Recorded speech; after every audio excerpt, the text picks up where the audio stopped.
Welcome to another episode of Behind the Now. Today I get to chat with producer Kseniya Yorsh. After finishing her BA in International Relations and working as a general manager, Kseniya decided to devote herself to her career in filmmaking, getting a degree in documentary filmmaking at New York Film Academy and in business and management of entertainment at UCLA Extension. Since, Kseniya has produced over 20 films, including features, documentaries, and shorts that have been distributed across the US, UK, Spain, France, Norway, Germany, and Japan.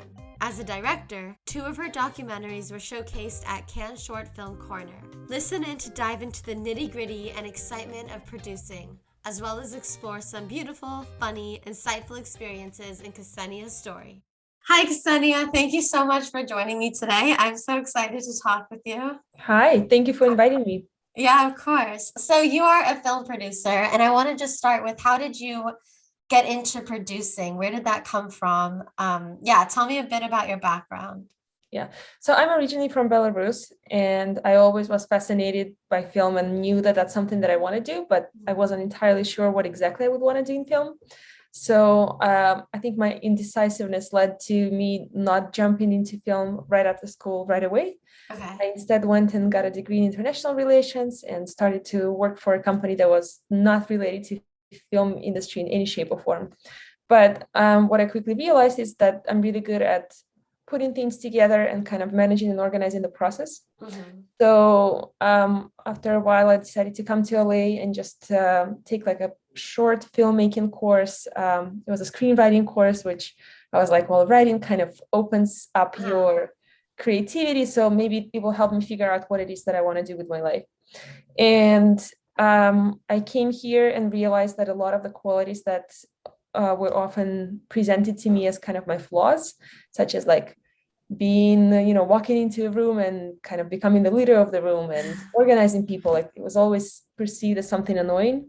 And here I came here and I was like, oh, you could be a good producer. And like, actually this characteristic could make you good at this in this field. And I was like, there's no way I'm going to ever do anything else. Like, yes, like if that's where I can apply my love for film and also some of the natural inclinations that I have, then that's what I would want to be doing. And so, I kind of fell into producing. And then, I went to a film school and started working and kind of slowly figured out the niche of producing that I'm good at, which is line producing. Wow, that's really amazing. Do you find that your background in international relations and business helped you with producing later at all? 100%. I think working with people is something that is really important in producing. So whatever experience you have with working with people, especially people of different backgrounds, people from different countries, that was very helpful. And then later I started working at a creative agency, and there it was kind of like everything combined, like my film background and my business background, like all of that just kind of meshed into one. So I do believe that, all of the dots at some point get connected. Mm-hmm. Yeah, that's amazing. You never know like where things will lead, right? And why you're doing what you're doing and how it applies later. So that's so cool to hear. I read that you speak 3 different languages. Is that right? I mean, okay, I don't even know how many languages I speak. So I speak English, Russian, and Belarusian. Okay, wow. These are the languages that I speak. Uh-huh. But, also technically I have a degree in translating Italian English, but I don't really speak Italian. Uh-huh. I also learned a little bit of French, but I don't really speak French. Yeah, And I'm learning Spanish. So I know a little bit of a lot of languages. That's amazing. And do you find that knowing these different languages, because I'm sure that affects your producing too, like just the way your mind works, like how you can do you find a relationship there? Or I don't think so. I think for me, languages is just kind of fun. It's I could say a hobby of mine, and it's just fun to also watch films in the language in which they were created. So like, even if I understand just half of it and the rest I have to read the subtitles, still it makes a difference if you can kind of understand a little bit. Yeah, because there's such specific things in different languages that you can't translate well necessarily, you just have to know the language. Yeah. So when you came over here from Belarus, what was that experience like? Like, did you speak English at that point? Yeah, I learned English at school and then at Okay. university, but of course, it's not the same when you just take classes and then when you find yourself immersed in the culture. So that was a little bit of an adjustment.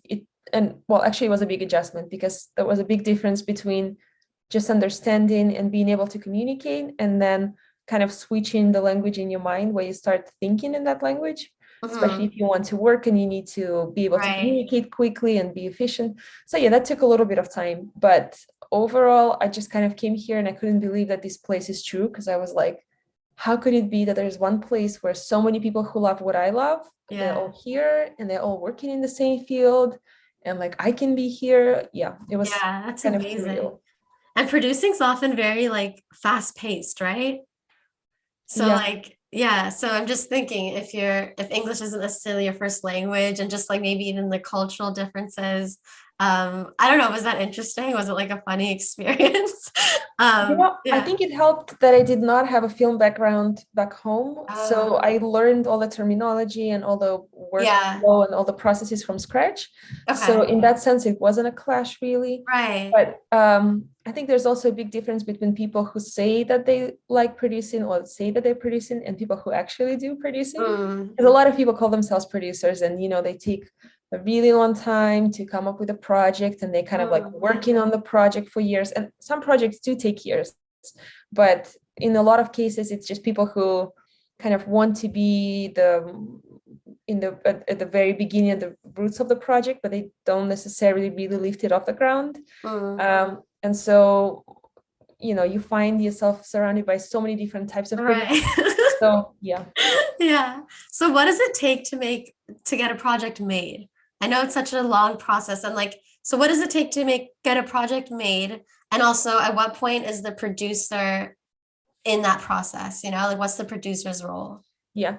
Okay. So a big misconception is that a producer is somebody who invests the money in the film, which is Mm. entirely not true.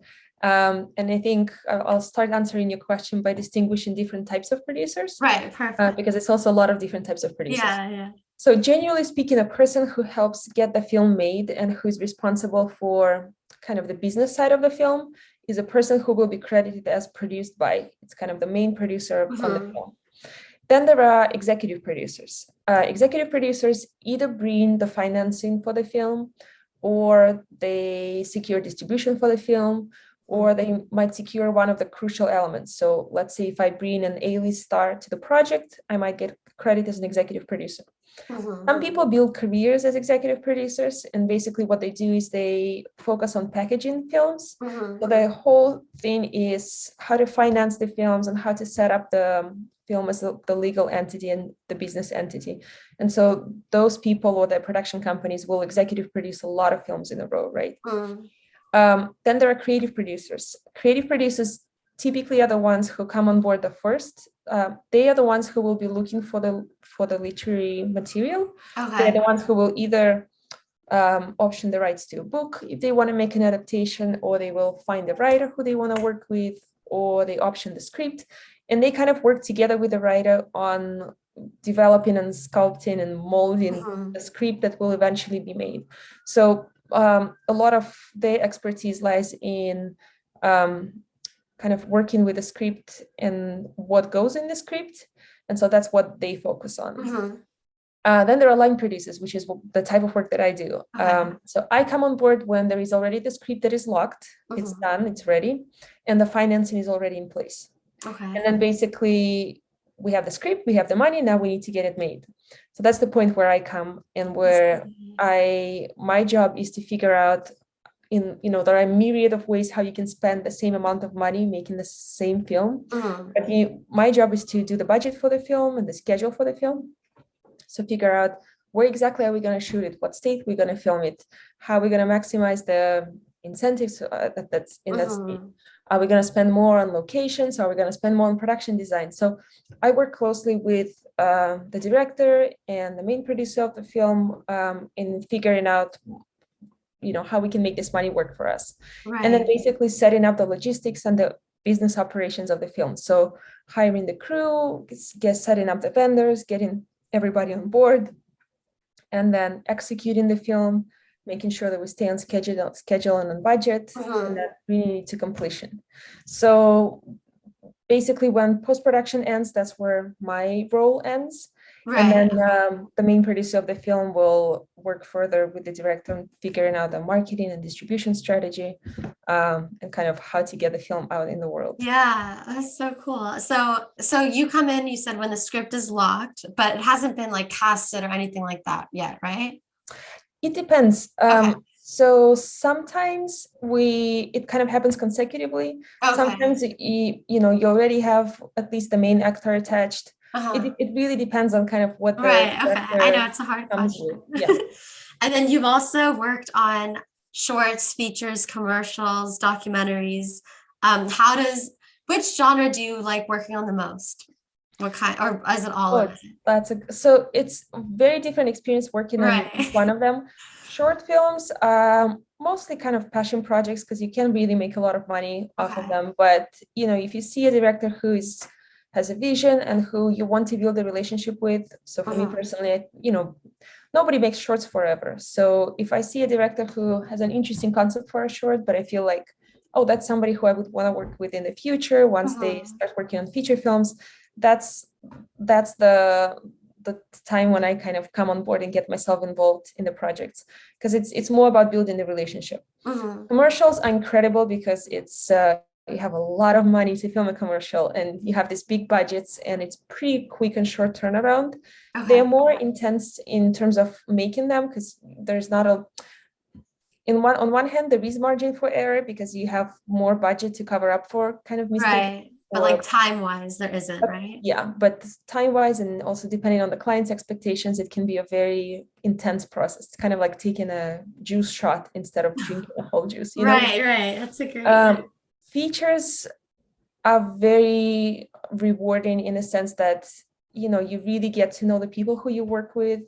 They have many months or many weeks of prep, and then you have weeks of filming it, and you really kind of go through the whole process of making that story and just really get to know not only the people who you work with, but also the material that you work with. Right. Which sometimes evolves while you're filming it. Get really connected to it. And then documentaries are most fun in terms of you never know where it's going to take you. And producing wise, it's kind of fun because today you might learn that tomorrow you need to film on an airfield, and it's just a lot of kind of production challenges. So I don't really know. I just I love working with subject matters that are interesting. So like if it's the theme of the film is interesting, and I think recently for me increasingly more important is becoming who I work with. That's kind of shapes everything else, Right. It overrides sometimes like the content or like the theme necessarily. Yeah. Oh, interesting. That's so fascinating. I was gonna ask you, like, do you find yourself drawn to a specific type of story? But it sounds like given everything, you find yourself drawn to specific people to work with, right? Yeah, you know what? I think it's something recent that I've kind of started putting as a rule for myself because a lot of different types of stories can be interesting. Even if you think about what kind of movies you watch, you might find a movie that you usually don't watch that genre, but the movie is fun. So that is kind of secondary. But if you see somebody who has a clear vision of what they want to do, and at the same time they have a strong work ethic, that becomes really, really important because you want to work with a director who is decisive and who knows what they want, but at the same time who is willing to actually work and like put the day-to-day work in making this project. Yeah. So, and then you kind of become this this duo, you become these people who work together for a long period of time. So it's kind of like having a dance partner. You want to have somebody who you can rely on, but also who's fun to work with. Yeah. Kind of discover who they are as a person in this process. Yeah, that's so awesome. What advice do you have for someone looking to get into producing? Maybe they don't know anything, or maybe they have a little experience, but where should they start? I think the best thing that I can say is don't wait for somebody to give you permission and give you an opportunity. You create your own opportunities. So there probably won't be a moment when you will receive an email from somebody who you really respect in the field who will be like, oh my God, come and work for us. You really need to get out there and Yeah. film as much as you can and build those relationships. And I think a big part of producing is finding those connections and making those connections yourself.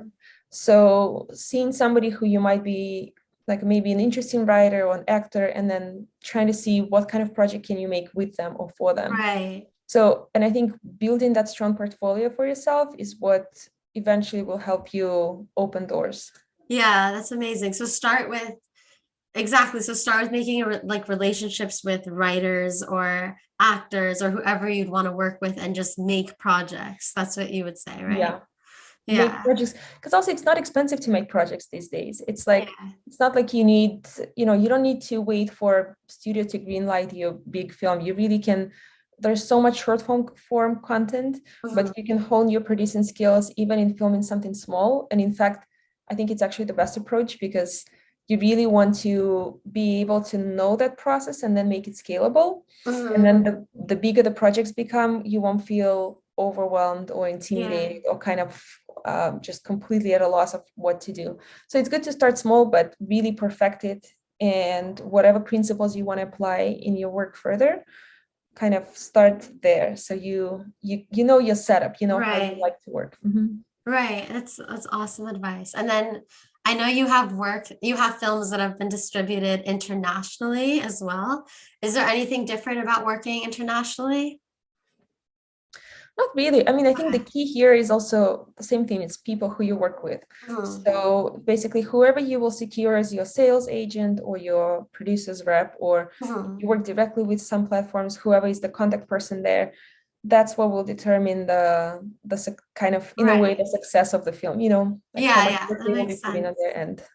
So also a lot of producing, it sounds like you can start remotely, right? Or are you also on set often? So, okay, so on big projects, technically a line producer is somebody who is not required to be on set, and then you have a production manager on set who does the kind of the set work, and you are working, from the office. Right. But in reality, on independent films, you are oftentimes your own location manager and Okay. production manager, and you do everything. So in my experience, I don't think there's ever been a film where I wasn't on set. Oh, There's just so interesting. much to do. You have to be Right. there. Okay, so then walk me through. So you've secured the budget, all the pieces are together, and now you're a producer on set, like you just said. So what does the day-to-day on set look like? So the day-to-day on set, if you don't have a production manager and you are your own production manager, is basically you work closely with your assistant director to make sure that you stay on schedule. Right, that's a huge Your thing. job is also to figure out whatever production fires happen, to put them down. Right. You work with every department to put together production reports. So you kind of tracking and monitoring kind of what time did we start filming and what kind of cars did we use. And you pretty much like operations manager, Right, right. You you run just the make sure that, entire thing. yeah. Yeah. If you did your job well in pre-production, there's not a lot that will happen during production. So, best case scenario is you're just sitting and by the monitor and watching things Right, happen, and you right. just sitting next to the director. In reality, most of the time, there will be small things coming up, so you won't be as closely involved in actually being on set. You will be somewhere on your laptop, sitting on the Yeah. small room somewhere. But yeah, basically you just need to make sure that the project continues and carries on in a way how you planned for it. Right. And I'm sure things come up all the time, and it's a lot of like quick thinking and making decisions on your feet, right? Yeah, that's, I think, managing stress and stressful situations is one of the biggest things that you can learn if you want to be a producer. Yeah, Because you're managing not only your stress, but the stress of everybody else involved. And like, right. if you panic, everybody else will panic. Yeah. So you need to be that grounding force. Yeah. Oh my gosh, interesting. Yeah, you can't, even if like things are going wrong, you have to almost try not let everyone freak out about it, right? You have to Yeah. just like solve it in a way that it doesn't affect the whole environment. And most importantly, your director, because you want them Right. to really be in their zone and Yeah. kind of focus on making their film. So it's interesting because it feels like in pre-production you kind of have that partner with whom you're working, and then the production starts and you are on your own in a sense. Yeah. You have all of these Interesting. people Yeah. who work with you or who work together with you, but that decision making is now lies entirely on you on anything production Right. related. It's like at different processes in like at different stages in the whole process, there's like a different driver essentially. And it's like the producer's driving up to like a certain point, and then the director is driving. And then Yeah, it's like everyone, yeah, it's so interesting. And like the environment on set is super important too, just because like for everything, because like at the end of the day, it's art. It's like these stories, you know? So the actors have to be relaxed to like everything has to be relaxed, and it's like there has to be a certain atmosphere established. So that's also a big part of the producer's role, like on set, you know? absolutely. Yeah, Yeah. because you kind of you're everybody's mom and everybody's therapist Yeah. too, because people come to you with problems and you want to make sure that you create an environment in which they would want to work and be able to do their Yeah. job well. But at the same time, there's a human factor. So people need to be heard and Right. they want to be seen. So a lot of that is not just kind of mechanically solving the problems, but Yeah. also addressing the human element. Yeah, exactly. Like you said, you just said it's like a mom, right? I've heard that said before about producing. Yeah. Yeah, interesting. Because you're managing so many different parts for a while, and like it's important. Yeah, it's Yeah. amazing. And also, when people work together, you work in a very closed space, long hours, you get tired. So it's all the emotional component of it. It's like things get heated very quickly, whether it's in a bad way or in a good way. Mhm. So it's just being able to diffuse that atmosphere and kind of bring Yeah, everything back to the working environment. That's also a big part of it. right. That And not is. let things escalate too much, Yeah. Have you had any specific experiences where, like, any specific challenges that come to mind where, and like your solution for it, or no, or not In necessarily? terms of people, in terms of just situations happening. Kind of both, like on the job as a producer. Yeah, yeah. Well, I mean, if we talk about like sad stories or fun things that happened that were not fun in the moment, gosh, I mean, so many. Okay, so one that just I don't know why it came to my mind now, but the first one that came to mind. So we were filming in this really old, beautiful house, kind of like a mansion, and the location owner was pretty strict. Like there were so many rules around it. And one day we are wrapping, and in the room where we had our DAT set up, so it's like a room with a ton of computers and cameras, and the Mhm. production office was there. So it's like pretty much everything technology related was in that specific Mhm. room. All of a sudden we look up, and through the light bulbs in the ceiling, we see the water starts dripping, Oh and it no. just starts pouring into the room. And so people kind of panic, and it's like, is there gonna the electricity of, Yeah. are there gonna be some problems with that? People grab the camera and start running out of the room, and we realized that somebody used the bathroom upstairs that we were specifically told not to use, Oh, and something went wrong with it, and basically it leaked through the ceiling. But it was such a panic moment in the oh moment, my and we were gosh, like, I'm oh my God, sure. hopefully nothing will get messed up. But then later also trying to figure out and do, like, we had to do a lot of work on that house to bring it back to the condition in which it Oh was supposed to man. be. So the Yeah. film wrapped, and we still were dealing with insurance claims for a Oh God. while. So, now when you asked me this question, and I just remember sitting and seeing water pouring through the light bulb in the ceiling, and it's kind of funny. But then when I remember Oh everything that yeah. it entailed, it was like, oh my God, no, it was Yeah, not. definitely. Where it was So all, yeah, was the equipment okay and stuff? Like, did you yeah, guys end up filming everything that you needed that day? And yeah. okay, that's Thank amazing. God. Yeah. Yeah, right. That's amazing. What area was that? Like, where was that one located? That one was in it was a little bit outside of LA. It was Oh, closer to okay. Calabasas. Yeah. Okay, yeah. I was just wondering, like, if it was like, yeah, like a different country or like, Yeah. Oh, anyway, no. yeah. It was here. Okay, Yeah. amazing. Yeah, so like stuff like that you can never predict. So you really do have to have a certain mentality. I guess everyone, but especially as a producer, when it's like your job is to keep everything running, you know? Yeah. I also had a situation once where I got a call from the insurance company saying that, okay, we know that your truck got in a car accident last night, but here's the information we need to take. And I'm like, wait a second, what? And by that, so then at that time we were filming in the forest on location for like a week of overnights. And so I'm thinking, this truck has been here for a week, and like it's been sitting here in the forest. And then the person on the phone is talking to me, and I'm like starting to panic. I'm thinking, did somebody take the truck and drive it when we were not filming? Who would do that? But it also doesn't make sense because everybody's so like, why would it? Right. So eventually it turned out that it was not our truck, but it took so long to try to convince the insurance company of that. Oh my Because I gosh. would be like, I'm standing right in front of it. It's Oh my completely intact. gosh. Here's the Yeah. license plate. It's been here. And we had to take pictures. And I think Ugh. the rental company, the barcode that they scanned on the paperwork, they kind of confused that barcode with ours. And Oh my so they ran gosh. it as if our truck was in a car accident. And because all the trucks look the same, the insurance company was like, how do we know that it's actually not yours and somebody else's? But yeah, that's the Yeah, couple of annoying challenges, because you have everything else happening on set and then you need to deal with I something know. like So that. that's a great example. Yeah, exactly. Of like those stupid things that sometimes come up that you have to deal with that you just can't plan for or know, you know? Like you'll not, Yeah. like, there's no way you can. So like when you're actually setting up the schedule, like a shooting schedule or anything, do you account for, do you like leave room for like stupid things like that, like in case something happens or no? So I initially, when I do the breakdown, I just kind of figure out how many days in total we need to shoot and then Okay. approximate schedule of where things go. And then when the assistant director comes on board, they do a day-to-day exact shooting schedule of Oh, what okay. exact scenes in what order. And so it's kind of their job to figure out the timing of Okay. that. So mine is more like, are we filming 18 days or 25 days, you know? Okay.